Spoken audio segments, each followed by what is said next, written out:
Hello दोस्तों, मैं इसके सोलंकी। कैसे हैं आप? आज वीडियो को लाइक सब्सक्राइब करना ना भूलें। इस वीडियो में आपको इतना मजा आएगा। सस्पेंस थ्रिलर इस मूवी में भर भर के बना है और एंडिंग ट्विस्ट आपको चौंका देगा। चार बचपन के दोस्त जो अंधविश्वास को सिर्फ एक भ्रम मानते हैं, भूत प्रेत आत्मा इन सब पर इनका जरा सा भी विश्वास नहीं होता। एक दिन ये साबित करने के लिए निकलते हैं कि दुनिया में हर चीज का जवाब तर्क और विज्ञान से दिया जा सकता है। लेकिन हंसी जाक से शुरू हुई उनकी ये कोशिश धीरे धीरे एक गंभीर चुनौती बन जाती है जब उनका सामना एक रहस्यमयी आध्यात्मिक व्यक्ति से होता है। उस व्यक्ति की बातें, तंत्र मंत्र, उसके इशारे, उसकी चुप्पी, ये सब कुछ उन दोस्तों की सोच को हिला देता है। भूत प्रेत ऐसा कुछ नहीं होता, ये साबित करने के चक्कर में उनके साथ बहुत ही अजीबोगरीब और डरावनी घटनाएं होने लगती है। जैसे जैसे सच की परतें खुलती है, उन्हें एहसास हो जाता है कि जीवन और मृत्यु के बीच में कुछ ऐसा रहस्य है जिसे समझना आसान नहीं है। अब ये सिर्फ अंधविश्वास को गलत साबित करने की लड़ाई नहीं रह जाती, ये एक टकराव, तर्क और आस्था के बीच की लड़ाई बन जाती है, जहां उनका हर एक कदम उन्हें डर, संदेह और अनजान रास्ते की तरफ ले जाता है। अब सवाल ये है, क्या ये दोस्त अपने विश्वास पर टिक पाएंगे या पैरानॉर्मल एनर्जीज उनकी सोच को हमेशा के लिए बदल कर रख देगी? यही देखेंगे हम आज की हॉरर कहानी में, जिसका नाम है ईशा। ये मूवी हाल ही में साउथ में रिलीज हुई है, जो कि बहुत ही इंटरेस्टिंग है और आपको बहुत ही पसंद आएगी। और भाई साहब, एंडिंग में जो क्लाइमैक्स रिवील होता है उसका तो कोई जवाब ही नहीं है, तो उसे देखने के लिए वीडियो को एंड तक जरूर देखना। तो चलिए बिना किसी देरी के शुरू करते हैं आज की कहानी।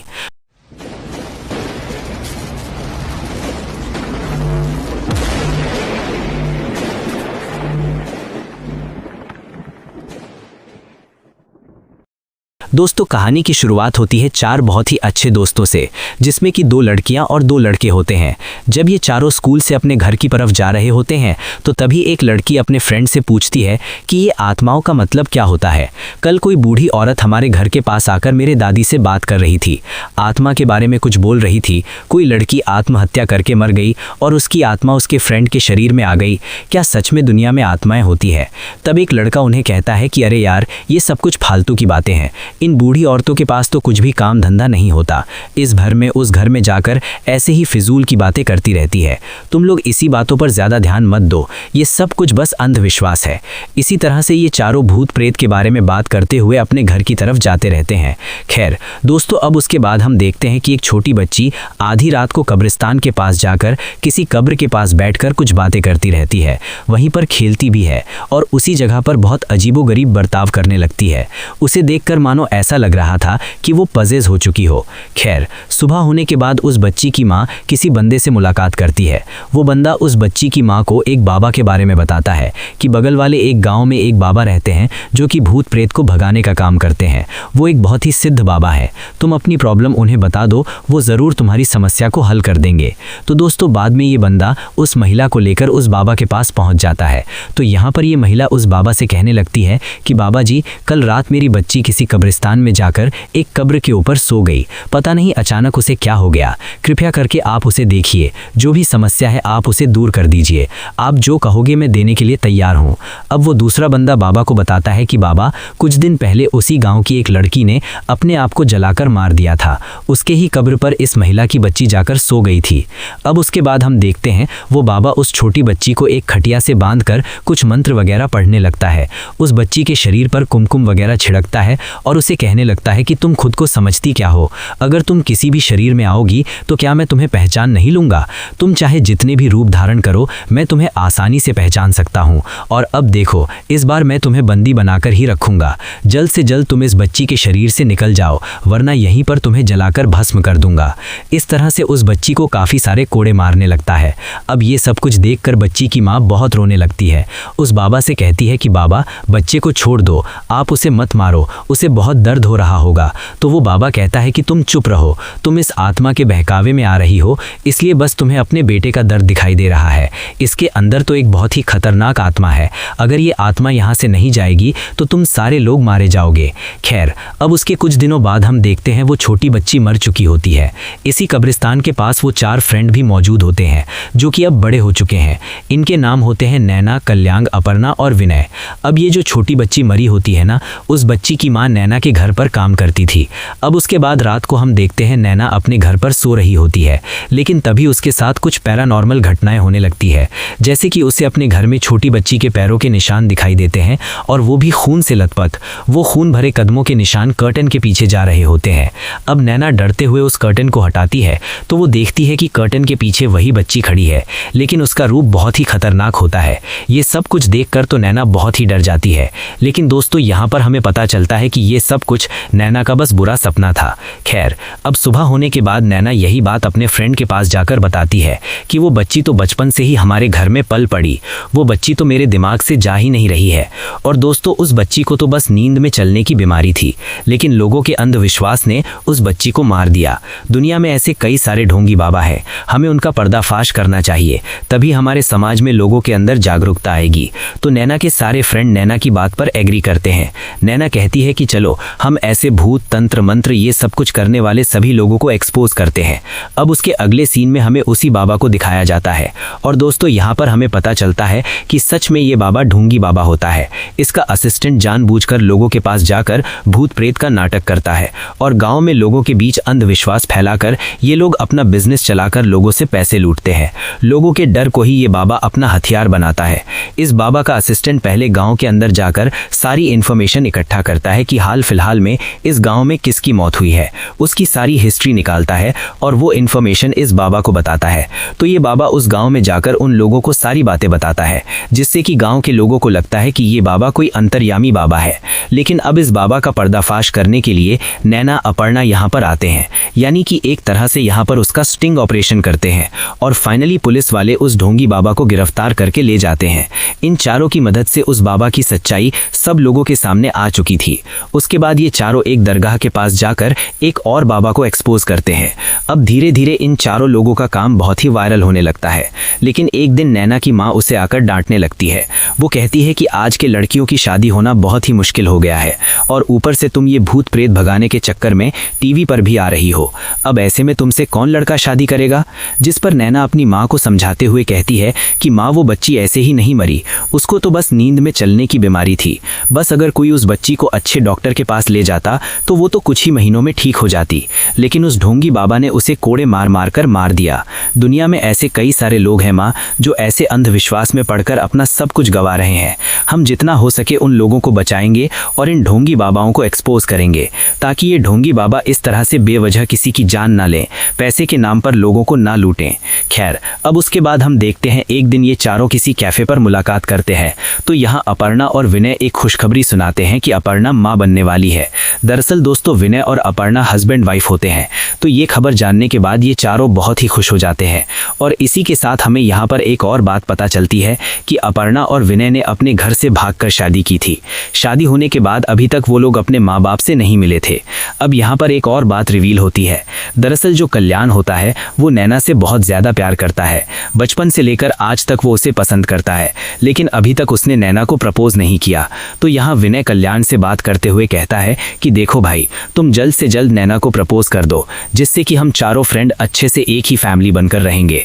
लेकिन दोस्तों, कल्याण नैना को प्रपोज करने से डर रहा होता है। उसे लग रहा था कि अगर नैना को ये बात बुरी लगी तो उनकी फ्रेंडशिप भी टूट ना जाए। और कल्याण ने तो नैना के लिए फॉरेन का ऑफर भी ठुकरा दिया था, क्योंकि अगर वो फॉरेन जाता तो नैना से दूर हो जाता।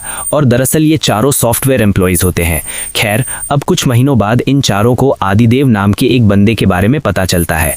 तो कल्याण इस आदि की डिटेल्स निकालता है और इन लोगों को बताता है कि हमारा नेक्स्ट टारगेट ये आदिदेव है। अब तक हमने जितने भी बाबाओं को एक्सपोज किया है, उन बाबाओं में से ये बाबा अलग है। पहले ये अमेरिका में बहुत बड़ा न्यूरो सर्जन हुआ करता था। इसके फादर इंडियन, मदर पाकिस्तानी। उसकी सारी फैमिली अमेरिका जाकर शिफ्ट हो गई। वहीं पर आदि ने शादी भी कर ली थी, लेकिन पता नहीं एक दिन उसे अचानक क्या हुआ, इस आदि की पत्नी मर गई। उसके केस में पुलिस वाले ने आदि को ही गिरफ्तार किया था, लेकिन ठोस सबूत ना मिलने की वजह से उसे बाइज्जत बरी कर दिया गया। अब फिलहाल ये आदि इंडिया वापस आकर आंध्रा और उड़ीसा के बॉर्डर पर बाबा बनकर काम कर रहा है, मतलब कि भूत प्रेत भगाने का धंधा चला रहा है। अब उस आदि की पत्नी के साथ क्या हुआ था, इसकी एक छोटी क्लिप भी दिखाता है, यानी कि सीसीटीवी फुटेज का एक क्लिप। अब एक रात को उस आदि की पत्नी अपनी नींद से जागकर बहुत ही अजीबोगरीब हरकतें करने लगी, यानी कि अचानक से अपने पूरे घर में घूमने लगी। उसने एक चाकू लेकर अपनी ही जुबान काट दी। अब ये चीजें जानने के बाद वो बाकी के फ्रेंड बहुत ही शॉक हो जाते हैं कि एक इतना बड़ा डॉक्टर ऐसे काम क्यों कर रहा है। अब अपर्णा डरते हुए कहती है कि नहीं यार, मुझे लगता है कि ये बंदा बहुत ही खतरनाक है, हमें इससे पंगा नहीं लेना चाहिए। लेकिन यहाँ पर बाकी के फ्रेंड अपर्णा को समझाने लगते हैं कि नहीं अपर्णा, हमें ये काम करना ही होगा। वो एक डॉक्टर होकर एक बाबा बनकर कैसे काम कर सकता है, वो लोगों को गुमराह कर रहा है, और ये सब कुछ वो पुलिस से बचकर कैसे कर सकता है। गांव में रहकर अपनी जिंदगी गुजार रहा है, अब लोगों की जिंदगी से हम उसे और खेलने नहीं देंगे, हमें उसे एक्सपोज करना ही पड़ेगा। लेकिन फिर भी अपर्णा थोड़ा सा हिचकिचाने लगती है। अब दोस्तों जहां उसके फ्रेंड जाएंगे उसे तो वहां पर जाना ही पड़ेगा। अब जैसे ही वीकेंड आता है ये चारों उस गांव पर जाने लगते हैं जहां वो आदिदेव रहता है। और दोस्तों यहाँ पर एक बात ये भी है कि अपर्णा को तीसरा महीना चल रहा होता है, जैसा कि हमें पता है वो प्रेग्नेंट है। अब इसी जर्नी के दरमियान अपर्णा और विनय के बीच छोटा सा झगड़ा हो जाता है। जैसे कि हर पति पत्नी में छोटी मोटी नोकझोंक होती रहती है, उसी तरीके से विनय अपर्णा से नाराज होने लगता है। अब उसके बाद सीन शिफ्ट होता है और एक छोटे से गांव को दिखाया जाता है। इस गांव में पुण्यवती नाम की एक महिला अपनी फैमिली के साथ हंसी खुशी अपनी जिंदगी गुजारती रहती है। उसका एक बच्चा होता है और वो अपने बेटे से बहुत ज्यादा प्यार करती है। फिलहाल पुण्यवती, उसका हस्बैंड और उसका बेटा किसी शादी पर जाने के लिए निकलते हैं। अब उनके गांव के बगल में कुछ आदिवासी भी रहते हैं और फिलहाल एक आदिवासी के बच्ची के शरीर में किसी की आत्मा होती है, तो वो पति पत्नी अपने बच्ची को लेकर किसी बाबा के पास जाने लगते हैं। यहाँ इस तरफ ये चारों फ्रेंड उसी आदिदेव बाबा को ढूंढ रहे होते हैं, मतलब कि उसी गांव पर। अब यहाँ झगड़ा होने की वजह से इन चारों का मूड थोड़ा ऑफ होता है और माहौल भी बहुत ही शांत हो गया था। तो नैना विनय से मजाक करने लगती है कि अरे विनय, अब अपना गुस्सा थूक भी दो, अपर्णा ने तुम्हें सॉरी बोल तो दिया है ना। इस तरह से अब ये चारों दोस्त हंसी मजाक करने लगते हैं। लेकिन दोस्तों तभी अचानक उनकी गाड़ी के सामने पुण्यवती और उसके हस्बैंड की बाइक आ जाती है। कल्याण उन दोनों को और अपने आप को बचाने के लिए गाड़ी को घुमाने लगता है और उसी तरह से पुण्यवती का हस्बैंड भी अपनी बाइक को साइड लेता है। अब हम देखते हैं कि यहाँ पर किसी को कुछ नहीं हुआ होता, लेकिन दोस्तों जब पुण्यवती का हस्बैंड अपनी गाड़ी के पीछे देखता है तो पुण्यवती तो गाड़ी पर मौजूद नहीं होती। तुरंत ही पुण्यवती का हस्बैंड उसे इधर उधर ढूंढने लगता है कि उसकी पत्नी ऐसे ही अचानक कहाँ चली गई। और दोस्तों वहाँ नीचे एक बहुत बड़ी खाई होती है। दरअसल पुण्यवती उसी खाई में गिर चुकी थी। अब उसी रास्ते से वो आदिवासी अपनी बेटी को लेकर जा रहे होते हैं। पुण्यवती के हस्बैंड को देखकर ऑटो को रुकाकर इसके पास जाते हैं। वो आदिवासी कहता है कि देखो तुम फिक्र मत करो, मैं नीचे जाकर तुम्हारी पत्नी को लेकर आता हूँ। इस तरह से वो बंदा पुण्यवती के पास जाने के लिए नीचे उतरता है। दरअसल उस वक्त पुण्यवती की सांसें चल रही थीं, लेकिन जब तक वो पुण्यवती को बचा पाता, पुण्यवती वहीं पर मर जाती है। अब ये जानकर बेचारा पुण्यवती का हस्बैंड बहुत ही फूट फूट कर रोने लगता है। अब उसके बाद हम देखते हैं वो आदिवासी अपनी बेटी को लेकर उस बाबा के पास पहुंचता है और दरअसल ये बाबा आदिदेव ही होता है। हम यहाँ देखते हैं कि आदिदेव के पास काफ़ी सारे पेशेंट आए होते हैं। आदिदेव सबसे पहले रिचुअल और मंत्र पढ़ने के बाद ये पता लगाता है कि सच में इस इंसान के अंदर कोई आत्मा है या नहीं। अगर आत्मा नहीं है तो वो कहता है कि इसे किसी अच्छे डॉक्टर के पास दिखाओ, बस उसे कुछ थोड़ी सी दिमागी बीमारी हो चुकी है। लेकिन अगर किसी के अंदर बुरी आत्मा होती है तो वो अपने लोगों को पूजा के लिए रेडी करने के लिए कहता है। अब थोड़ी देर के बाद उस आदिवासी की बारी आती है जो कि यहाँ पर अपने बच्चे को लेकर आया था। अब आदिदेव उस बच्चे को चेक करने के बाद कहता है कि देखो इस बच्चे के अंदर किसी की भी आत्मा नहीं है, बस तुम लोग इसे अच्छे डॉक्टर को दिखाओ, सब कुछ ठीक हो जाएगा। अब तभी हम देखते हैं उस जगह पर वो चारों फ्रेंड पहुंच जाते हैं और यहाँ आकर ये सब कुछ देखने लगते हैं। अब वो आदिवासी अपने बच्चे को लेकर जाने लगता है तो तभी उसकी नज़र उन चार फ्रेंड पर पड़ती है और पता नहीं उस बंदे को क्या हो जाता है। वो बहुत ही गुस्से में उन चारों की तरफ भागने लगता है, शायद उन लोगों को मारने के लिए। अब ये देखकर उसी वक्त आदिदेव उस आदिवासी को कंट्रोल करने लगता है। थोड़ी देर के बाद वो आदि इन चारों के पास आकर पूछता है कि तुम लोग कौन हो और यहाँ पर क्यों आए हो। जिस पर कल्याण कहता है कि ये सवाल तो हमें तुमसे करना चाहिए कि आखिरकार तुम्हें क्या चाहिए, तुम यहाँ पर क्या कर रहे हो। और हाँ, हमने तुम्हारे बारे में सब कुछ पढ़ लिया है, तो हमसे झूठ बोलने की गलती मत करना। तुम एक बहुत बड़े न्यूरोसर्जन थे, तो ऐसे में यहाँ इंडिया आकर गांव के लोगों को बेवकूफ़ क्यों बना रहे हो। जिस पर आदिदेव कहता है कि जब जब हमारी ज़िंदगी में कुछ ऐसी घटनाएं पेश आती हैं जो हमें पूरी तरीके से झकझोर कर रख देती हैं, जो कि हमें एक विपरीत रास्ते पर ही ले जाती है। इसी प्रकार से आपके नज़रिए में सिर्फ दो ही प्रॉब्लम हो सकती है, एक तो फिजिकल या फिर मेंटल, लेकिन इसके अलावा भी इंसानों को एक दूसरी प्रॉब्लम भी होती है और वो है बुरी आत्माओं की। यहाँ बाहर ऐसे समस्याओं को हल करने के लिए बहुत ही कम लोग हैं जो कि बहुत ही सिद्ध और सच्चे हैं। मैं भी उनमें से ही एक हूँ, इसलिए मैंने ये जिम्मेदारी अपने हाथों में ली है। अब यहाँ पर नैना उसे कहने लगती है कि आप इतने ज़्यादा पढ़े लिखे हो, लेकिन इसके बावजूद भी लोगों के अंदर अंधविश्वास फैला रहे हो। जिस पर आदिदेव कहने लगता है कि जब तक कोई भी घटना अपने साथ नहीं होती तब तक लोग उस पर विश्वास नहीं रखते, उसे बस अंधविश्वास ही मानते हैं। उसी वजह से मेरी और मेरी पत्नी की लाइफ में ऐसे ही कुछ घटनाएं हुई, जिस वजह से मुझे इस रास्ते पर चलने के लिए मजबूर होना पड़ा। अब इतना सब कुछ बताने के बावजूद भी फिर भी ये चारों लोग आदिदेव की बातों पर विश्वास नहीं करते। बस यही कहने लगते हैं कि दुनिया में आत्मा वगैरह कुछ नहीं होता, तुम्हारे जैसे धोखेबाज बाबा आत्माओं की आड़ में सिर्फ बिजनेस चलाते हैं, लोगों से पैसे लूटने का काम करते हैं। अब फाइनली आदिदेव इन चारों से कहता है कि अगर ऐसी बात है तो ठीक है, मैं तुम लोगों को 3 दिन के अंदर आत्मा दिखा दूंगा। इस तरह से आदिदेव इन चारों को एक बहुत ही पुराने बंगले के पास लेकर आता है। वो इन चारों को इस घर की कहानी बताता है। कहता है कि जब जब कुछ आत्माएं कुछ जगहों को अपने कब्जे में ले लेती हैं तो उसी तरह से ये भी एक घर है। जब ये घर बन रहा था तब मिस्त्री ने अपने काम करने वाले 2 लोगों को मारकर खुद भी आत्महत्या कर ली। फिर बहुत ही मुश्किलों के बाद जब ये घर बना तो इस घर का मालिक अपने परिवार के साथ यहाँ पर रहने के लिए आ गया। लेकिन वो जिस दिन आया था उसी रात क्या हुआ पता नहीं, अचानक ही उस बंदे ने अपनी पूरी फैमिली को मारकर खुद को भी मार दिया। उसके बाद कुछ सालों तक ये घर ऐसे ही बंद पड़ा रहा। लेकिन फिर 10-15 साल के बाद लोगों के अंदर से डर मिटाने के लिए एक दूसरे बंदे ने ज़मीन और घर को खरीद लिया। वो इस घर को रिजॉर्ट बनाकर पैसे कमाना चाहता था। तो पहले आदमी की तरह ही वो भी बंदा अपने परिवार को यहाँ पर लेकर आ गया, बस 10 दिन रहने के लिए। लेकिन पता नहीं क्यों 2 दिन के बाद ही उसने भी अपने पूरे परिवार को मारकर खुद भी खुदकुशी कर ली। और उस घटना के बाद इस घर में रहने के लिए कोई नहीं आया। आज तक ये घर ऐसे ही सुनसान पड़ा है। कहते हैं कि इस घर में बहुत ही बुरी आत्माएं रहती हैं। वो आत्माएं लोगों को मारती हैं, उन्हें पीड़ा देती हैं। अब आगे आदिदेव इन चारों से कहता है कि अगर तुम चारों 3 दिन के लिए इस घर में रह पाओ तो तब मैं मानूंगा कि दुनिया में बुरी आत्माएं नहीं होती। और इससे भी बड़ी बात, मैं ये काम छोड़ दूंगा, मैं ये मान लूंगा कि आत्मा वगैरह कुछ नहीं होता। अब सारी चीजें सुनने के बाद ये चारों लोग इस चैलेंज को एक्सेप्ट कर लेते हैं। तो यहाँ पर वो आदिदेव इनकी रक्षा के लिए कुछ रिचुअल्स करता है। उसके बाद हम देखते हैं ये चारों लोग उस घर के अंदर चले जाते हैं। लेकिन इन चारों में से अपर्णा को बहुत ज्यादा डर लग रहा था। वो अपने दोस्तों से कहती भी है, मुझे यहाँ पर सही नहीं लग रहा। तो कल्याण अपर्णा को समझाते हुए कहता है कि गाइस देखो, वो आदिदेव बहुत ही बड़ा न्यूरोसर्जन है। दिमागी डॉक्टर होने की वजह से वो हमें डरावनी कहानियां सुनाकर हमें साइकोलॉजी वीक करना चाहता है, इसलिए हमें उसकी बातों पर जरा सा भी यकीन नहीं करना चाहिए। अब उसके बाद ये चारों उस घर में इधर उधर टहलने लगते हैं। अपर्णा किसी जगह पर जाती है तो उसे हैमर की आवाज़ सुनाई देती है।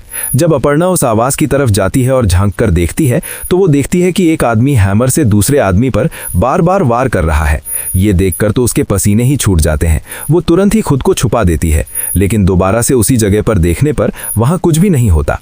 फिर अपर्णा दूसरी जगह पर जाती है तो तभी वहाँ पर अचानक से ऊपर से कोई गिरता है और उसी तरह से फांसी से लटका हुआ एक और बंदा उसे दिखाई देता है।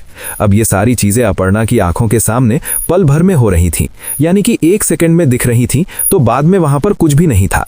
तो ये देखकर अपर्णा डर जाती है, भागकर विनय के पास आती है और उसे कहती है कि विनय, मुझे यहाँ पर अच्छा नहीं लग रहा, प्लीज चलो यहाँ से, वरना हमारे साथ कुछ अनहोनी ना हो जाए। लेकिन विनय उसे कहता है कि अपर्णा, ये तुम कैसी बातें कर रही हो, मैं हूं ना तुम्हारे साथ, और वैसे भी 3 दिन की तो बात है, विश्वास करो, यहाँ पर भूत वगैरह कुछ नहीं है। अब उसे घर के आसपास दूसरी जगह पर नैना और कल्याण होते हैं। अब इन दोनों के बातचीत के दौरान एक चमगादड़ उनके ऊपर अटैक करने की कोशिश करता है, लेकिन ये दोनों खुद को बचा लेते हैं। तभी वो आसमान में देखते हैं तो शॉकिंगली उन्हें बहुत ही अजीबोगरीब बादल दिखाई देते हैं। अब उनके आसपास इतनी सारी अजीब चीजें हो रही थीं, लेकिन ये लोग उसे इग्नोर कर देते हैं। अब दूसरी तरफ हम आदिदेव को देखते हैं, जो कि आश्रम में उस आदिवासी के पास होता है। अब वो आदिदेव उस आदिवासी के पास आकर कुछ मंत्र वगैरह पढ़ने लगता है और उसे पूछता है कि बताओ तुम कौन हो और इस बंदे के शरीर में क्या कर रही हो। तब वो आदिवासी बहुत ही अजीबोगरीब आवाज में बात करने लगता है। कहता है कि मेरा नाम पुण्यवती है, मैं, मेरा पति, मेरा बच्चा हंसी खुशी अपनी जिंदगी बिता रहे थे। हम तीनों हमारे रिश्तेदार में से किसी की शादी थी, वहां जा रहे थे, लेकिन उसी वक्त उन 4 लोगों ने हमारी गाड़ी का एक्सीडेंट कर दिया। उसी हादसे में मैं मर गई। अब दोस्तों, जैसा कि हमें पता है, ये आदिवासी उस महिला के पास गया था उसे बचाने के लिए, और ये महिला खाई में गिर गई थी। तो आदिवासी जब उसके पास पहुंचा था तो उसने उसकी आंखों में देखा, तो उसी वक्त उस महिला की आत्मा ने इस आदिवासी के शरीर में प्रवेश कर लिया था। अब वो आत्मा कहने लगती है कि मुझे छोड़ दो, मुझे मेरे बच्चे और पति के पास जाना है। लेकिन आदिदेव कुछ मंत्र वगैरह पढ़कर उस आत्मा को शांत कर देता है।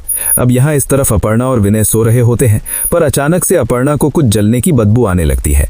अपर्णा अपने बिस्तर से उठकर इधर उधर जाकर चेक करती है, लेकिन उसे पता नहीं चल रहा था कि ये स्मेल कहाँ से आ रही है। अब अपर्णा को कुछ नहीं मिलता, इसलिए वो दोबारा से अपने बिस्तर के पास आ जाती है। लेकिन दोस्तों, वो शॉकिंगली देखती है कि विनय के पास एक और लड़की बैठी है, जो कि हूबहू उसी की तरह दिखाई देती है, लेकिन उसका चेहरा जला हुआ था। अब ये भयंकर नज़ारा देखकर वो तो बहुत ही डर जाती है, चीखने चिल्लाने लगती है। तो फिर क्या था, उसकी आवाज़ सुनकर विनय तुरंत ही उठ जाता है। वो अपर्णा को संभालता है, उसे शांत करने की कोशिश करता है। नैना और कल्याण भी वहां पर आ जाते हैं। अब बाद में कल्याण नैना से कहता है कि देखो, मुझे भी यहाँ पर अजीब लग रहा है, अजीब सी बदबू आ रही है। लेकिन नैना कल्याण को समझाने लगती है। वो उसे कहती है कि अरे कल्याण, क्या तुम भी अपर्णा जैसी बातें कर रहे हो? वो तो पहले से ही डरी हुई है, इसलिए वो ये सब कुछ सोच रही है। थोड़ा दिमाग को शांत रखो, यहाँ पर कुछ नहीं है। लेकिन दोस्तों, यही कहने वाली नैना के साथ कुछ देर के बाद अजीबोगरीब घटनाएं होने लगती हैं। नैना बस ऐसे ही अपने आप को शीशे में देख रही होती है, तो उसे अपना चेहरा अजीब सा नजर आता है। ये देखकर वो भी शॉक रह जाती है, और बाद में वो चेहरा तुरंत ही गायब भी हो जाता है। नैना अपने बाकी दोस्तों के पास जाकर कहती है कि हाँ, तुम लोग सही कह रहे थे, यहाँ पर जरूर कुछ है, और अजीब सी बदबू भी आ रही है। इसलिए अब ये सारे लोग उस घर में इधर उधर ढूंढने लगते हैं कि आखिरकार ये बदबू आ कहाँ से रही है। तब उन्हें पता चलता है कि किसी जगह पर कुछ जला हुआ है, मतलब कि वहां से धुआं आ रहा था। अब दूसरे दिन हम देखते हैं आदिदेव इन चारों के पास आता है इन लोगों को चेक करने के लिए। तो नैना यहाँ पर आदिदेव से कहती है कि हम लोगों को डराने के लिए तुमने इतने चीप आइडिया ट्राई किए, तुम ऐसा करोगे ये तो हमने सोचा नहीं था। कल रात तुमने यहाँ पर कुछ अजीब सी चीज जलाई थी, और उस धुएं को सूंघने की वजह से हमें हेल्यूसिनेशन होने लगा। तो आदिदेव कहने लगता है कि नहीं, मैंने ऐसा कुछ भी नहीं किया था, मैंने यहाँ पर कोई भी ड्रग्स नहीं जलाया, बस मैंने तो यहाँ पर तुम लोगों की रक्षा के लिए एक रिचुअल किया था, मामूली सा धूप लोबान जलाया था। लेकिन ये लोग कहते हैं कि हमें पहले ही दिन तुम्हारे कैरेक्टर के बारे में पता चल गया है, तुम एक ढोंगी बाबा हो, बस अब हम लोग यहाँ से जा रहे हैं। तो आदिदेव कहने लगता है कि इसका मतलब तुम लोग हार गए, जो कि एक रात में ही डरकर यहाँ से भाग रहे हो। तो ये चारों लोग कहते हैं कि हमने पहले ही तुम जैसे बाबाओं को एक्सपोज कर दिया है। ठीक है, अगर तुम्हारे हिसाब से हम लोग यहाँ पर और 2 दिन रुक जाएंगे तो उससे भी हमारे साथ कोई भी अहित नहीं होगा, लेकिन तुम्हें हमारी बात माननी होगी। तुम यहाँ पर कोई भी पूजा पाठ नहीं कर सकते, इस सब को हटा दो। आदि उन लोगों को समझाने लगता है कि अगर मैं ये रिचुअल्स यहाँ से हटा दूं तो वो आत्माएं तुम लोगों को नुकसान पहुंचा सकती है। लेकिन दोस्तों, फिर भी ये चारों लोग नहीं मानते। खैर, अब बाद में ये चारों ऐसे ही उस गांव में इधर उधर टहलने लगते हैं। अब उसी दरमियान में जब अपर्णा आसमान की तरफ देखती है तो उसे भी कुछ अजीब तरह के बादल नजर आते हैं, जिस तरह से नैना और कल्याण को नजर आए थे। अब बाद में नैना एक छोटी बकरी के बच्चे के पास जाती है, और वो बकरी का बच्चा बहुत ही प्यारा होता है। लेकिन यहाँ पर वो बकरी का बच्चा उसके हाथ में से निकलकर छोटी सी खाई के नीचे गिर जाता है, और बेचारा वो बकरी का बच्चा तड़प तड़प कर मर जाता है।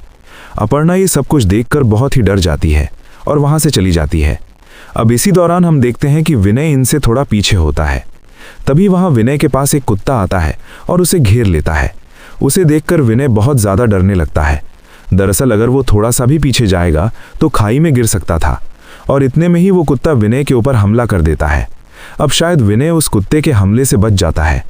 वहीं दूसरी तरफ हम उस बंदे आदिवासी को उस आश्रम से भागता हुआ देखते हैं। वो भागकर उस महिला के घर पर आता है। वहां पर अपनी फैमिली को देखकर बहुत ही रोने लगता है। यानी कि दोस्तों, उसके शरीर के अंदर जो पुण्यवती की आत्मा थी वो रोने लगती है। पुण्यवती की आत्मा अपने बेटे के पास जाकर उसे प्यार करने लगती है। लेकिन तभी वहां पर गांव के लोग इस चीज को देखकर आदिवासी को मार पीट कर वहां से भगा देते हैं। अब रात को विनय उस घर पर वापस लौटता है तो अपर्णा उसे देखकर कहती है कि तुम इतनी देर तक कहाँ रह गए थे, चलो अब तुरंत यहाँ से निकलते हैं। लेकिन दोबारा ये बाकी 3 लोग अपर्णा को समझाने लगते हैं कि अरे कल का बस लास्ट दिन ही बचा है, रुक जाओ। अब इतने में ही शॉकिंगली वहां पर वो आदिवासी आ जाता है, यानी कि उसके अंदर जो पुण्यवती की आत्मा थी वो। अब उसे देखकर ये चारों अपने आप को बचाने के लिए वहां से भागने लगते हैं। ये चीज़ देखकर पुण्यवती उनका पीछा करने लगती है। वो ऊपर से नीचे कूद जाती है, लेकिन गिरने के बावजूद भी उस आदिवासी को कुछ नहीं होता। वो इन चारों की तरफ भागने लगता है। अब बेचारी अपर्णा तो प्रेग्नेंट होने की वजह से ज़्यादा दूर तक भाग नहीं पाती। ये दोनों किसी जगह पर छुप जाते हैं। अब लकीली आदिदेव वहाँ पर पहुँच जाता है और दोबारा से इस आत्मा को कंट्रोल करने की कोशिश करता है। फिर ये चारों लोग आदिदेव से पूछते हैं कि ये बंदा कौन है और हमें देखकर हमारे ऊपर हमला क्यों कर रहा है। आदिदेव उन चारों से कहता है कि इस बंदे के शरीर में पुण्यवती नाम की महिला की आत्मा है। जब आप लोग यहाँ पर आ रहे थे तो गलती से उसका एक्सीडेंट हो गया, तो वही आत्मा आपको मारना चाहती है। अब ये सुनने के बाद उन लोगों को लगता है कि आदिदेव उन्हें झूठी कहानी सुना रहा है। ये बंदा आदिवासी एक एक्टर होगा। वो कहते हैं कि तुम दोनों ने बहुत ही बेहतरीन एक्टिंग की है, लेकिन हम इस एक्टिंग से नहीं डरने वाले। खैर, अब उसके बाद रात को हम देखते हैं कल्याण सो रहा होता है, तो तभी अचानक उसे अजीबोगरीब आवाज़ें सुनाई देती हैं, किसी के रोने की। तो कल्याण उठकर उस आवाज़ को फॉलो करते हुए बाहर जाता है, यानी कि वो घर के पीछे आ जाता है। वो वहाँ पर देखता है कि दो बच्चे किसी जगह पर खड़े रहकर रो रहे हैं। कहने लगते हैं कि तुम मेरे पास मत आओ, तुम हमारी माँ नहीं हो, मेहरबानी करके यहाँ से चले जाओ। और कल्याण थोड़ा और झुककर देखता है तो शॉकिंगली उस महिला का सिर ही मौजूद नहीं होता। ये देखकर तो कल्याण के तो होश ही उड़ जाते हैं। वो घबराकर वापस से उस घर के पास आ जाता है और तभी अचानक उसे आसमान में एक बहुत ही शॉकिंग चीज़ दिखाई देती है। दरअसल आसमान में दो चांद थे, एक नॉर्मल सफ़ेद वाला चांद और दूसरा लाल चांद। अब सुबह होने के बाद हम देखते हैं कि आदिदेव किसी जगह पर आकर 4 गुड्डों को तैयार करके उसके अंदर डाल देता है और किसी तरह का रिचुअल वगैरह करने लगता है। वहीं दूसरी तरफ विनय अपनी नींद से जागता है और दोस्तों, हैरान कर देने वाली बात यह होती है कि उसको किसी का काला साया नजर आता है। उसी काले साये को देखने के लिए वो हल्के से घर से बाहर जाता है तो शॉकिंगली उसे आसमान में 2 सूरज नजर आते हैं। अब उसके बाद डर के मारे विजय कल्याण के पास जाता है। वो बहुत ही सीरियस बातें करने लगता है। कल्याण से कहता है कि देखो कल्याण, मुझे कुछ अजीब सा लग रहा है, बहुत ही डर महसूस हो रहा है। मुझे लगता है कि तुम्हें जल्द से जल्द नैना को अपने प्यार के बारे में बता देना चाहिए। 20 साल से तुम मुझसे प्यार कर रहे हो और पता नहीं हम लोगों के साथ कब क्या हो जाए। मुझे तो बहुत ही कमज़ोरी सी महसूस हो रही है, अंदर से कुछ अलग ही लग रहा है। चलो मैं बाहर जाता हूँ। तो उसके बाद हम देखते हैं कल्याण उसी तरह से नैना के पास जाता है। वो नैना से बात करता है, लेकिन यहाँ पर भी वो अपने प्यार का इजहार नहीं कर पाता। यहाँ इस तरफ अपर्णा विनय को ढूंढने लगती है तो अचानक ही उसे दिखाई देता है कि विनय नीचे पड़ा हुआ है और उसी वक्त एक अनजान शक्ति उसे खींच कर ले जाती है। ये देखकर अपर्णा बहुत ही डर जाती है और चीखती है। उसकी आवाज़ सुनकर नैना और कल्याण वहाँ पर आते हैं। उस पूरे घर में विनय को ढूंढने लगते हैं, लेकिन वो उन्हें कहीं पर भी नहीं मिलता। इसी दरमियान कल्याण देखता है कि अपर्णा के पीछे एक काला साया है। अब अपर्णा जब पीछे पलटकर देखती है तो वो काला साया अपर्णा को भी अपने साथ खींच ले जाता है। ये देखकर कल्याण और नैना दोनों ही घबरा जाते हैं, उस घर से भागने लगते हैं। अब भागते भागते ये दोनों एक पहाड़ी के ऊपर पहुंच जाते हैं। नैना कल्याण से पूछती है कि हम लोग यहाँ पर क्यों आए हैं। कल्याण उसे समझाता है कि नैना सच में उस घर में कुछ है। मुझे वहाँ पर एक काला साया नजर आया था जो कि विनय और अपर्णा को अपने साथ ले गया। लेकिन दोस्तों, अभी भी नैना को उसकी बातों पर विश्वास नहीं हो रहा था। नैना उसे कहती है कि क्या कल्याण, तुम भी ऐसी फालतू की बातें करते हो? चलो छोड़ो, मैं जा रही हूँ, तुम आना चाहते हो तो आ जाओ। लेकिन दोस्तों, शॉकिंगली उसी वक्त कल्याण के पीछे भी वही काला साया आ जाता है और वो काला साया कल्याण को वहाँ पर मौजूद पानी में गिरा देता है। ये चीज़ देखकर नैना भी शॉक रह जाती है। अब उसी टाइम पर वहाँ पर वो बाबा आदिदेव पहुँच जाता है। नैना उसके सामने हाथ जोड़कर रिक्वेस्ट करने लगती है कि आदिदेव जी, प्लीज़ कल्याण को बचा लीजिए। मैं मानती हूँ कि आत्माएं होती है, प्लीज़ उसे बचा लीजिए। लेकिन दोस्तों, यहाँ पर आता है बहुत बड़ा ट्विस्ट। आदिदेव कहता है कि वो तो कब का मर चुका है, और हाँ, सिर्फ वही नहीं बल्कि तुम चारों लोग मर चुके हो। दरअसल दोस्तों, 3 दिन पहले जब ये चारों लोग आदिदेव के पास आए थे तो जैसा कि हमें पता है, इनकी गाड़ी के सामने पूर्णति की फैमिली भी आ रही थी और उसे बचाने के चक्कर में इन लोगों ने अपनी गाड़ी को मोड़ दिया था, जिस वजह से इनकी गाड़ी खाई में गिर गई और उसी वक्त इन चारों लोगों की मौत हो गई थी। खाई में गिरकर और अलग अलग तरीके से ये चारों लोग मर गए थे। गाड़ी में से पेट्रोल गिरकर अपर्णा जलने लगती है। वो कल्याण पानी में गिरकर मर गया था और बाकी दोनों भी उसी तरीके से। यहाँ पर आदिदेव नैना से कहने लगता है कि देखो, तुम चारों की मौत अचानक हुई थी और आसपास का वातावरण, ये प्रकृति तुम चारों को आगाह कर रही थी। वो जो सारी चीज़ें तुम्हें दिख रही थीं, जो तुम महसूस कर रहे थे, वो तुम्हें यही बताने की कोशिश कर रही थीं कि तुम लोग मर चुके हो। जैसे कि अपर्णा को जली हुई स्मेल आना, क्योंकि वो तो आग लगने की वजह से मर गई थी। सेम नैना के साथ भी वही हुआ था। और आसमान में उन्हें जो अजीबोगरीब नज़ारे दिख रहे थे, 2 चांद, जो सूरज दिखाई दे रहे थे, ये सब उन लोगों के लिए संकेत था कि वो लोग मर चुके हैं। यहाँ पर आदिदेव कहने लगता है कि जब पहली बार तुम चारों लोग मेरे पास आए थे, मैंने तुम्हें देखा था, तो तभी मैं समझ गया था कि तुम लोग मर चुके हो, लेकिन तुम्हें नहीं पता कि तुम्हारी मौत हो चुकी है। इसीलिए तुम चारों को समझाने के लिए मैं तुम लोगों को इस घर में लेकर आया, 3 दिन यहाँ पर रहने के लिए कहा। और हालांकि इस घर में कोई बुरी आत्मा नहीं है, और मैंने ऐसा इसलिए किया क्योंकि अगर मैं तुम लोगों को ऐसे ही छोड़ देता तो तुम चारों की आत्माएं ऐसे ही भटकती रहती। इसीलिए मैंने कुछ रिचुअल्स करके तुम लोगों की आत्माओं को शांति देने लगा। यानी कि दोस्तों, जो काला साया नजर आ रहा था वो और कोई नहीं बल्कि मौत थी, जो उन्हें अपने साथ ले गई थी। अब ये सब कुछ सुनने के बाद नैना उसे कहती है कि देखिए आदिदेव जी, मैं आखिरी बार अपने फैमिली को देखना चाहती हूँ। तो यहाँ दूसरी तरफ हम देखते हैं नैना की फैमिली नैना का पिंडदान कर रही होती है, क्योंकि एक्सीडेंट की घटना के बारे में उन लोगों को पता चल गया था। तो अब यहाँ नैना की फैमिली को दिखाने के बाद आदिदेव नैना से कहता है कि अब तुम्हें भी जाना होगा, तुम एक आत्मा हो, ऐसे यहाँ पृथ्वी पर नहीं भटक सकती, और तुम यहाँ पर रहोगी, ये सब कुछ देखोगी, तो ये तुम्हारे लिए ही दर्दनाक होगा। अगर तुम अपने मर्जी से जाओगी तो ये सफ़र अच्छा रहेगा।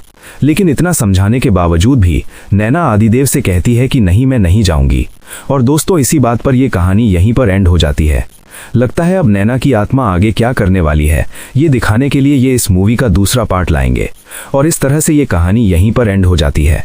तो दोस्तों, ये हॉरर कहानी आपको कैसी लगी, हमें कमेंट करके ज़रूर बताइएगा।